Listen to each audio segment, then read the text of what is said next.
Hi friends, मेरा नाम विशाल है और आप देख रहे हैं मेरे यूट्यूब चैनल जिसका नाम है एडवेंटेलॉजी। तो आज हमारे साथ जुड़ चुकी हैं मिस पूर्वाशा। पूर्वाशा हाय बोलो। तो ये 10th अभी जस्ट पास हुई विथ 86% मार्क्स, जो कि काफ़ी अच्छा मार्क्स है।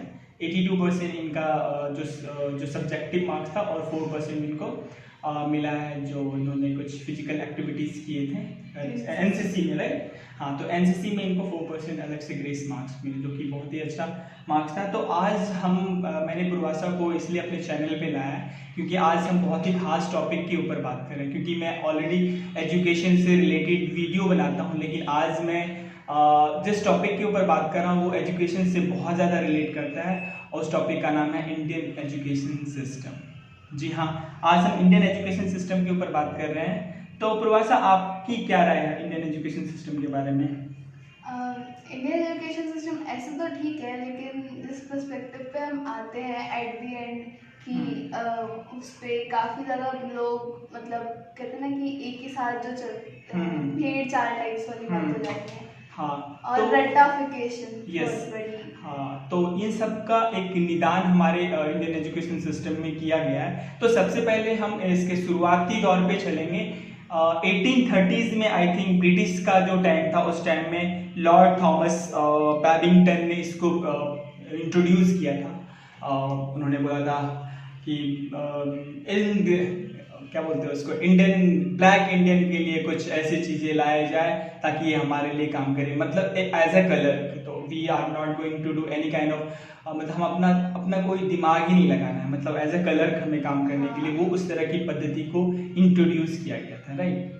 तो अभी बोर्ड्स प्रोड्यूस वाली बात। हाँ, मतलब एक तरह से हमें एक ऐसा लिमिटेड एजुकेशन, लिमिटेड नॉलेज के साथ हमारी पढ़ाई होती है, जैसे कि दूसरे कंट्रीज में होते हैं। जितना हमको क्रिएटिविटी और नई चीज़ें एक्सप्लोर करने का मौका इंडिया में उतना एजुकेशन सिस्टम में नहीं होता है। हाँ, नहीं होता था एक्चुअली में। अब लेकिन अब बात किया जाए कि अभी जो नई पॉलिसीज आए हैं, नई पॉलिसीज के बारे में बताता हूँ। तो एक्चुअली मैं अपने पर्सनल रिव्यू बता रहा हूँ कि मुझे काफ़ी अच्छा लगा ये जो पॉलिसीज के बारे में मैंने पढ़ा है।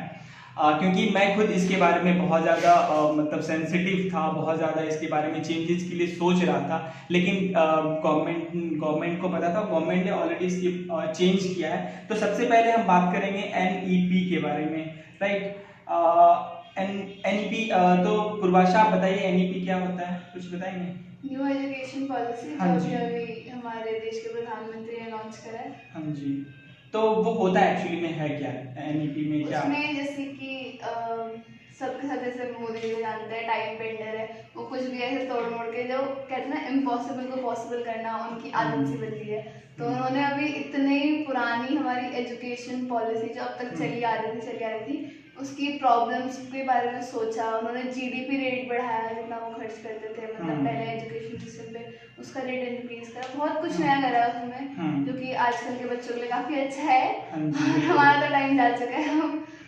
मुझे थोड़ा सा जेलस सा फील हो रहा है क्योंकि हमारे टाइम में हम 90s के किड हैं, ठीक है। तो हमारे टाइम में ऐसा नहीं था, आपके टाइम में तो हो जाएगा क्योंकि अभी +2 नहीं, हमारा तो सब्जेक्ट सिलेक्शन हो गया। अब तो हमको वही साइंस कॉमर्स आर्ट्स पढ़ना है। तो आपने साइंस लिया, राइट? हाँ, वेरी गुड। चलो, साइंस के बच्चे को आजकल ऐसा है कि साइंस के बच्चों को थोड़ा ऐसा माना था कि साइंस के बच्चे हैं बहुत अच्छा है, कॉमर्स के बच्चे, फिर लास्ट में बेचारे आर्ट्स के बच्चे ऐसे चलते हैं। और कोई अगर बच्चा जिसने 80% अबव स्कोर करा है और फिर वो कहता है कि मैं आर्ट्स में नहीं सोच रहा हूँ, सारे के सारे घर वाले रिलेटिव्स कोई आर्ट्स इतने अच्छे नंबर के साथ आर्ट्स क्यों? क्योंकि ऑलरेडी पूर्वाशा फेस कर चुकी है। मैं भी इसके साथ बहुत ज़्यादा डिस्कस किया और आंटी जी के साथ बहुत ज़्यादा डिस्कस किया कि हाँ मतलब इसका, लेकिन फाइनली पूर्वाशा ने चलो साइंस ले लिया।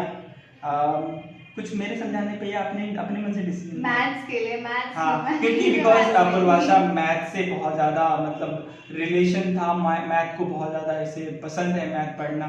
तो साइंस, क्योंकि कॉमर्स फील्ड में ये नहीं जाना चाहते थे, तो बाकी हमारे पास एक ही फील्ड बच गया साइंस, क्योंकि अब ह्यूमैनिटी में तो हम नहीं ले सकते थे मैथ्स को, ठीक है।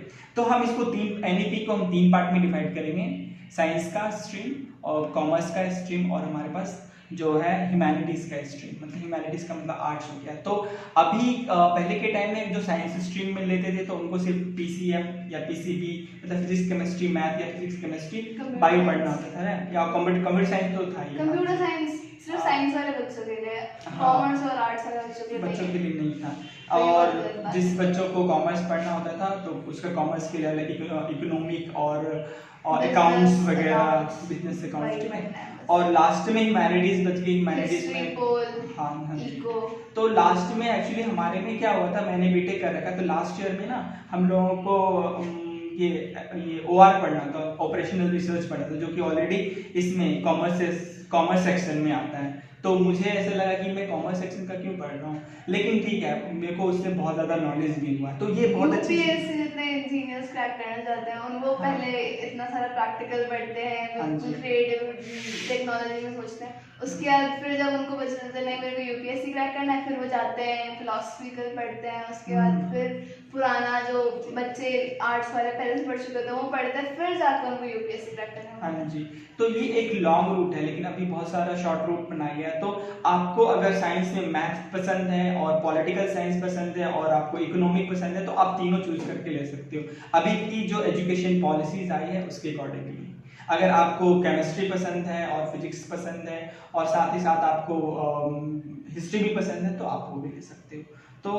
तो ये चीजें हैं जो है फ्लैक्स पॉलिसी में टीचर्स का अच्छा देखा गया था कि अगर सारे के सारे टीचर्स होंगे तो फिर उनको अगर ऐसे बच्चा कोई भी सब्जेक्ट लेगा तो उनको बच्चे सिलेक्ट करने में पढ़ाने में दिक्कत आएगी, कोई बच्चा किस सेक्शन में, इस वजह से उन्होंने मतलब सारे के सारे इस 3 सेक्शंस डिवाइड कर दिए। साइंस वाले बच्चे इसमें, कॉमर्स वाले इसमें, आर्ट्स वाले इसमें, टीचर आराम से पढ़ सकते थे। उसमें टीचर्स का कंफर्ट देखा गया था, लेकिन बच्चों का नहीं देखा गया था। कोई बच्चा भी सोच रहा है कि काश मेरे को फिजिक्स ना पढ़नी होती, मैं उसको इस सब्जेक्ट से रिप्लेस कर सकता नहीं कर सकता। ऐसे काफी बच्चे सोचते हैं जो ले चुके हैं, जो आगे पढ़ चुके हैं, वो तो अभी सोच रहे हैं काश मैं वापस जा सकता टाइम में।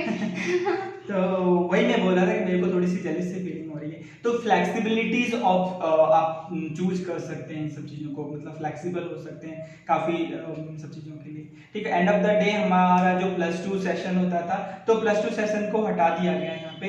अभी आ गया 5 years +3 years +3 +4 वाले सिस्टम में आ गया ये हमारे पास। ठीक है, तो इसमें हमारे पास ज़्यादा वेस्टर्न कंट्रीज को की जो मतलब जो एजुकेशनल टेक्नोलॉजी रिलेट करके बनाया। हाँ जी, उनके एजुकेशन सिस्टम से रिलेट करके बनाया गया हमारे पास। तो हमारे जो ओल्ड एजुकेशन पॉलिसीज थी उसमें 6 साल के बाद ही हम अपने मतलब चीज़ों को एक्सप्लोर कर सकते थे, मतलब 6 साल के बाद ही हम पढ़ाई स्टार्ट कर सकते थे। ठीक है, तो 10 साल फिर हम 10th करो, फिर 2 साल +2 करो, फिर 3 साल करो, मतलब बहुत ज़्यादा टाइम लग जाता था।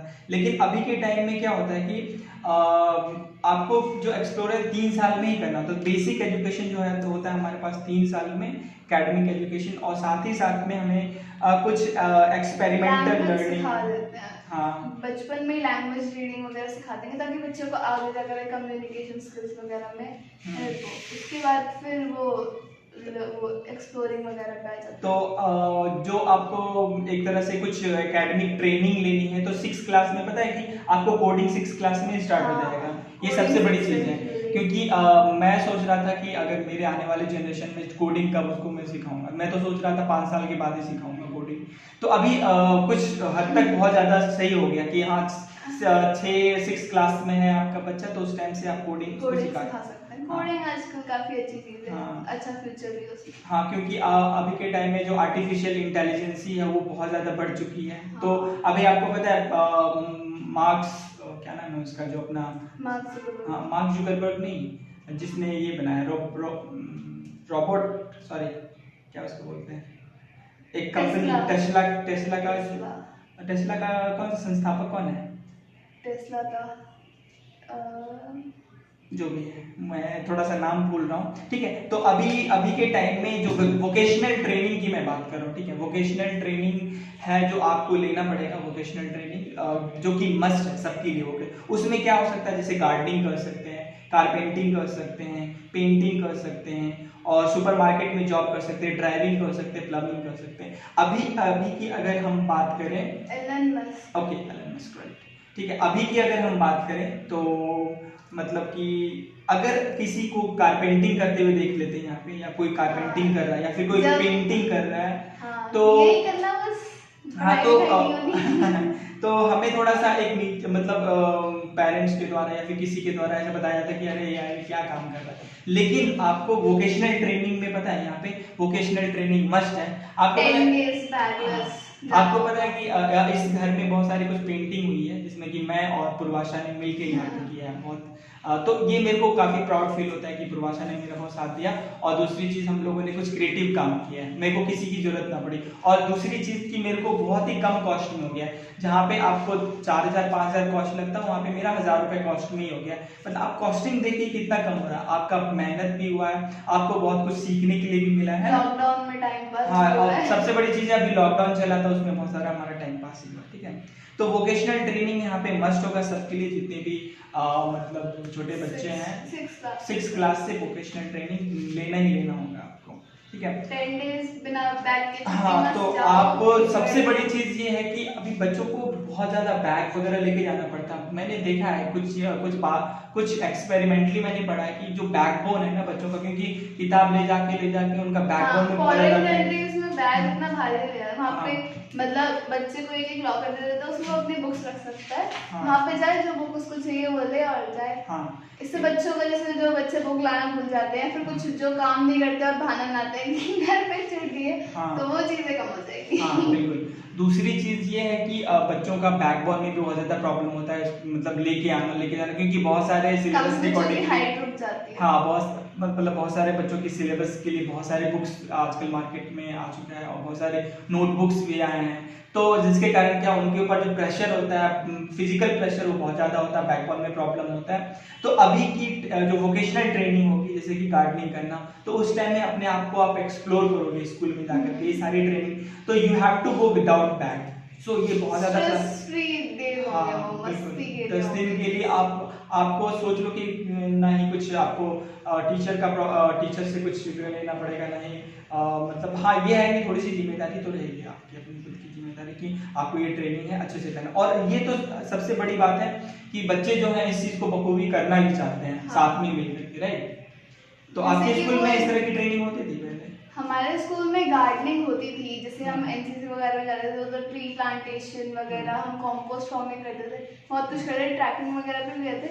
लेकिन जो बच्चे होते हैं ना, कुछ बच्चे होते हैं जो को करिकुलर एक्टिविटीज में बिल्कुल इंटरेस्टेड नहीं होते। उनको हमारे क्लास में कुछ बच्चे थे, मतलब कुछ ज्यादा ही एक्सट्रीम पढ़ाकू, तो फिर वो लोगों को जैसे गेम्स का पीरियड भी कभी कभी उनको वेस्ट ऑफ टाइम लगता है, जैसे बोर्ड्स का टाइम था तो वो सोचते हैं गेम्स का पीरियड क्यों है, मैथ्स का पीरियड लगवा दो, ये पीरियड लगवा दो। तो फिर उनको को करिकुलर एक्टिविटीज में बिल्कुल इंटरेस्ट नहीं, जिसकी वजह से काफी बच्चों को अभी प्रॉब्लम फेस हो जाएगी। 10 साल 15 साल बाद फिर उनको बीमारियां हो जाती है। काफी छोटे छोटे बच्चों को भी आई पे चश्मा चढ़ जाता है, इतना बड़ा बड़ा मोटा मोटा, या फिर किसी को शुगर हो जाता है, एस्थमा हो जाता है, ये सारी चीजें इस वजह से। तो ये फिजिकल एक्टिविटीज होना जो कि बहुत ज्यादा मस्ट है, ठीक है ना। तो मैंने बताया था। और दूसरी चीज जो एक बहुत अच्छी चीज है कि सेल्फ इवैल्यूएशन और सेल्फ असेसमेंट करना, पता है। अभी जैसे कि सेल्फ असेसमेंट, जैसे कि पेरेंट्स टीचर मीटिंग होता था, तो जो टीचर है वो बच्चों के बारे में बताते थे कि हाँ कि इसका ये परसेंटेज रहा है स्कूल में, इसका ये परफॉर्मेंस रहा है, ये सारी चीजें, ठीक है। तो लेकिन अब जो है यहाँ पे सेल्फ असेसमेंट करना है, मतलब आपने 1 साल 2 साल पढ़ाई किया या 5 महीने 6 महीने पढ़ाई किया, तो आपने अपने में क्या कर सकते हैं कि मैंने टीचर ने काफी कम बोला और फिर अब मैं क्या करूँ, या फिर काफी बच्चे डिमोटिवेट हो जाते हैं ये सब सोच के कि मेरे इतना कम परफॉर्मेंस की। जब वो खुद को इवैल्यूएट करेंगे तो उन्हें अपने बैड डिसीजन गुड डिसीजन पता चलेंगे कि हाँ मैंने गलत करा, जिसकी वजह से ये कॉन्सिक्वेंस हुआ। तो फिर इस वजह से इसमें हेल्प होगा। और फिर जो क्लासमेट्स इवैल्यूएशन होगा उसमें जो हमारे आसपास के लोग हमको जब वो देंगे कि आपकी ये है, मतलब आप यहाँ पे थोड़े से डाउन हो गए, वहाँ पे आप थोड़े से अप थे, तो उससे ही बच गया कि हाँ मतलब मेरे को वहाँ पर का आपने थोड़ा सा मेंटेन कर दिया, जिसकी वजह से मैं वहाँ पे भी अच्छा कर सका। बिल्कुल सही बोला आपने। तो सेल्फ असेसमेंट बहुत ज़्यादा होता है, क्योंकि अभी कुछ टाइम तक, जैसे कि मान लीजिए कि आप क्लास 10th में हो, क्लास 12 में हो, तो आपके टीचर और आपके पेरेंट्स आपकी हेल्प करेंगे हर चीज़ के लिए, खाने पीने से लेकर छोटी मोटी डिसीजन जो है सब आप अपने पेरेंट्स और टीचर से मिलकर ले सकते हैं। लेकिन जब आप किसी कॉलेज में जाओगे, किसी प्रोजेक्ट के लिए अगर कुछ काम करोगे, कुछ कंपनी में जॉब करोगे, वो कर देते हैं कॉलेज के बाद, जब जॉब में हाँ, जब जॉब रियल लाइफ जो असेसमेंट होता है, रियल लाइफ जो डिसीजन मेकिंग होता है, उस टाइम में आपको बहुत ज़्यादा प्रॉब्लम होगा। उस टाइम में फिर आपको हाँ, डिसीजन आप खुद से अगर किसी चीज़ का नहीं ले पाओगे तो फिर आपके लिए बहुत ज़्यादा मुश्किलें यहाँ पे आ सकती हैं, राइट। तो नेक्स्ट पॉइंट पे हम बात करेंगे, जीडीपी की बात करेंगे। तो बहुत ही अच्छा मतलब गवर्नमेंट की तरफ से यहाँ पे न्यूज़ आया है कि जहाँ पे 3% जीडीपी रेट था गवर्नमेंट का, अब सिर्फ सीधे कितना हो गया, 6% जीडीपी। अभी तो बोला है इम्प्लीमेंटेशन पे पता नहीं कितना रहेगा, लेकिन तो हो जाना चाहिए, हो जाएगा। क्योंकि देखो अभी क्या है कि हम जब भी स्टार्ट करते हैं तो एक स्ट्रक्चर तैयार करते हैं, तो ये हमारे लिए एक स्ट्रक्चर आ चुका है। और जब गवर्नमेंट की तरफ से स्ट्रक्चर आया तो ऑब्वियस सी बात है ये जरूर तैयार होगा और जरूर इम्प्लीमेंटेशन भी होगा, क्योंकि बहुत सारे पॉजिटिव रिव्यू आ रहे हैं इसके लिए। मतलब सबसे जो टीचर्स वगैरह की कमी हो जाती, क्योंकि सैलरी टाइम पे पेमेंट नहीं हो पाती थी, तो जो टीचर्स थे वो क्विट कर देते थे। गांव मतलब विलेज एरियाज में देखें तो वहाँ पे काफी ज्यादा जरूरत है इस जीडीपी को वर्क करने की, क्योंकि सिटी के तो सारे स्कूल वेल ऑफ है, जो विलेज एरिया के स्कूल है ना वहाँ पे हमको इस जीडीपी को यूज करना चाहिए, क्योंकि वहाँ पर के बच्चे काफी तेज होते हैं एज कम्पेयर। तेज होने का मतलब इसलिए होता है क्योंकि वहाँ पे बच्चों को बहुत ज्यादा कुछ देखने को नहीं मिलता, वो सिर्फ पढ़ाई के ऊपर फोकस रहता है। उनको बस कहते हैं कि मतलब जो उनको लगता है कि जो सिटी के लोग वो काफी अच्छा पढ़ते हैं, और वो उस लाइफ को तभी जी सकता है जब वो अच्छा पढ़ेंगे। तो इसलिए उनका most of the focus studies को होता है, क्रिएटिवनेस को होता है, और सिटी में बच्चों को काफी डिस्ट्रैक्शंस होते हैं, क्योंकि बहुत सारी चीजें मिल चुकी होती है बच्चों को, हाँ, तो उन्हें कुछ चीजों की जरूरत नहीं फेस नहीं करना पड़ता वो सब जो कि नॉर्मली विलेज के बच्चों को फेस करना पड़ता है। तो हमारा जो एजुकेशन सिस्टम है, नेक्स्ट पॉइंट की बात करेंगे तो रट्टा मार एजुकेशन सिस्टम है, ठीक है। मतलब अभी तक था रट्टा मार, मतलब हम किसी चीज को अच्छा रट्टा मार सकता है वो अच्छा टॉप करेगा, जो नहीं कर सकता वो जिसकी क्रिएटिवनेस है उसकी क्रिएटिवनेस को कोई देखता नहीं। क्योंकि हमारे सारे सब्जेक्टिव पेपर्स होते थे, क्वेश्चंस आते थे, उसको जिसको क्वेश्चंस रट्टा मार के याद है वो बिल्कुल डिट्टो छाप देगा, और फिर टीचर्स खुश, वाओ बिल्कुल अच्छे से लिखा हुआ है बच्चे ने। तो मैं बताना चाहता हूँ कि मैं जब बीटेक कर रहा था, इंजीनियरिंग कर रहा था, तो हमारे कॉलेज में एक लड़की थी, तो वो मतलब किसी चीज को देख के तुरंत रट लेती थी, लेकिन एक्चुअली में मेरी क्लास में भी मतलब कोई टीचर उससे पूछ रहा है कि इसका मतलब क्या होता है, तो वो ये नहीं बोलेगा कि मैम इसमें ऐसा होता है, या फिर इसमें थोड़ा सा फंक्शनल हिंदी में ऐसे बच्चे कंफर्टेबल होते हैं, जब उसको समझते हैं तो अपनी कंफर्टेबल लैंग्वेज में बोलते हैं और मतलब अच्छे से एक्सप्लेन कर बोलते हैं। वो बिल्कुल बुक की डिट्टो नहीं क्या बोल देता था। टीचर्स थोड़े से डिसअपॉइंट होते थे, लेकिन क्या बोला उसने तो सही बोला है, तो फिर टीचर उसको बोलता अच्छा ठीक है गुड बैठ जाओ। तो टीचर को भी पता होता है कि हाँ इसने रट्टा मार के आया, तो ठीक है। अभी वो एक रट्टाफिकेशन वाली जो चीजें होती है वो लाइफ में आप इम्प्लीमेंट नहीं कर सकते। जैसे बोलते थे ना वो चतुर जो था, चतुर का ठीक है, तो लाइफ आपकी वैसी हो जाएगी। आपको रणछोड़ दास बनना है, ठीक है, तो अगर आपको रणछोड़ दास बनना है तो थोड़ा सा क्रिएटिविटी बढ़ाना पड़ेगा, और सरकार ने भी इसका एक बहुत तो सरकार ने भी इसके लिए कुछ अलग से डिसीजन लिया है और इसके लिए इम्प्लीमेंट कर रहे हैं, कुछ नए चीजें डिजाइन हो रही है इसकी। और जैसे पहले लैब्स वगैरह बनते थे, जैसे अभी एक अटल लैब का नया वो आया था कि उसमें जो रोबोटिक्स पढ़ाएंगे बच्चों को, तो सिटी में हो रखा है वो, तो फिर उसमें हर क्लास से सिर्फ 2 बच्चों को बुलाते हैं। कभी भी ऐसा नहीं हुआ है कि मतलब क्रिएटिवनेस तो सिर्फ उन 2 बच्चों में ऐसा नहीं हो सकता। क्रिएटिवनेस सबसे डम बच्चे के अंदर भी हो सकती है और सबसे स्मार्ट बच्चे के अंदर भी हो सकती है। तो मेरे अकॉर्डिंग तो सबको ले जाना चाहिए था, सबसे मतलब कुछ ना कुछ करवाना चाहिए था, सबको अपना अपना क्रिएटिवनेस दिखाने की। लेकिन वो था ना जीडीपी, जो मतलब वो लोग अफोर्ड ही उतना मटेरियल कर सकते थे कि वो हर क्लास से सिर्फ 2 बच्चों को पढ़ा सके।